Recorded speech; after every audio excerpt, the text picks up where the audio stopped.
Berikut adalah perbezaan antara carta pie bertingkat dan carta pie bandingan. Carta pie bertingkat merupakan satu carta pie yang berbentuk dua bertingkat, manakala carta pie bandingan pula merupakan dua carta pie bulatan. Carta pie bertingkat menunjukkan pemboleh bubuh yang berbeza tetapi jumlah besar yang sama bagi tempoh 1 tahun. Namun, carta pie bandingan menunjukkan perbezaan perbandingan atau import-eksport bagi tempoh 1 tahun atau 2 tahun. Carta pie bertingkat mempunyai skala ketinggian iaitu 1 cm yang bersamaan dengan 10%, manakala carta pie bandingan mempunyai nisbah terjadi. Berikut adalah contoh soalan yang telah saya sediakan. Bagi soalan carta pie bertingkat, kita akan memerlukan 3 nilai tambahan iaitu peratus, sudut dan juga ketinggian. Bagi mencari nilai peratus, kita akan menggunakan formula jumlah per jumlah besar darab 100. Untuk mencari nilai sudut pula, kita akan menggunakan kaedah jumlah per jumlah besar darab 360. Berbeza dengan kaedah untuk mencari ketinggian di mana kita akan menggunakan nilai peratus bahagi 10. Lukiskan dua garisan menegak yang tingginya 10 cm dan kelebaran antaranya sebanyak 6 cm.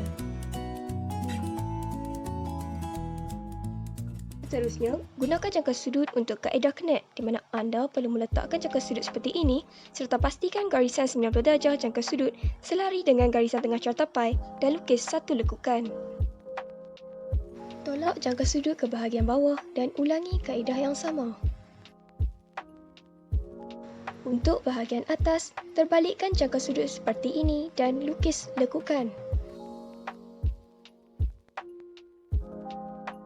Untuk bahagian dalam muka carta, lukis satu garisan menegak sehingga ke titik tengah.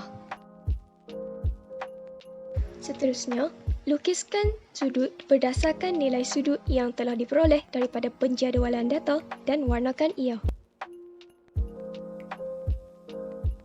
Untuk melukis sudut yang seterusnya, putarkan jangka sudut anda seperti ini.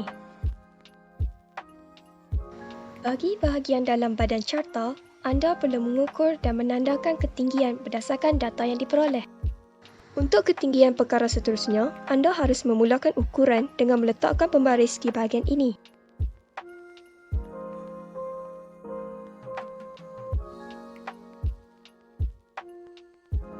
Kemudian, buat lekukan pada tanda yang telah dibuat menggunakan kaedah Knet.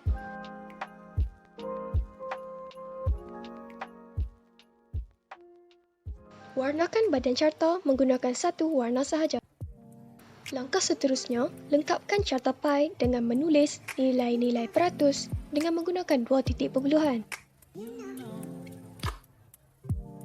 Pada bahagian ini, anda perlu bersertakan sekali dengan perkara.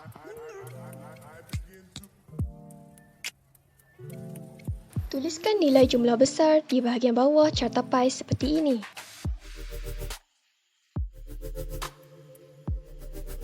Kemudian, tuliskan skala 1 cm bersamaan dengan 10% di bahagian ini.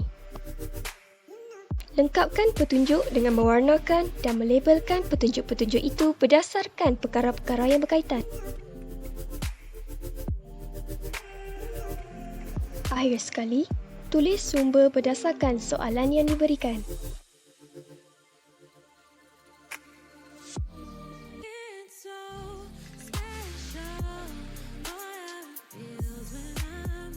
Semak semula carta pie bagi memastikan tajuk, titik origin, label perkara, jumlah besar, skala, petunjuk dan sumber lengkap pada carta pie ini.